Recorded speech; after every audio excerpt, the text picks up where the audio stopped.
అంటే ఏ విషయం ఏమిటని నాకు తెలియదు కానీ ఒక సందర్భంలో ఆమె గారు కూడా నాతో అన్న రాజశేఖర రెడ్డి గారు ఏమో కొడుకుని ఇక్కడ వద్దు బెంగళూరులో ఉండమంటాడు. ఆఫ్టర్ ఆల్ కన్న కొడుకు కదా, ఇక్కడికి వస్తే నేను ఎట్లా వద్దనేది అంటే ఏ తల్లికేం తప్పదమ్మా ఇవి భరించాల్సిందే. ఇప్పుడు జగన్మోహన్ రెడ్డితో ఆ రాష్ట్రంతో మనకేంటమ్మా, ఆ రాష్ట్రంతో జగన్మోహన్ రెడ్డితో మనకేంటి?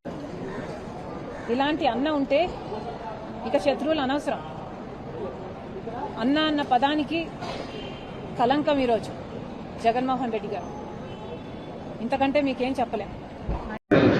పులివెందుల్లో సింగిల్ ప్లేయర్ ఉండాలనే వివేకానంద రెడ్డిని హత్య చేశారు. నేనైతే నా వీలునామా రాసిస్తున్నాను నా పిల్లలకి. తెగించుకొని వచ్చాను, అన్నీ తెగించి వచ్చాను ముందరికి. భారతి గారు నన్ను నరికేస్తారా, షర్మిలమ్మని నరికేస్తారా నాకు తెలియదు.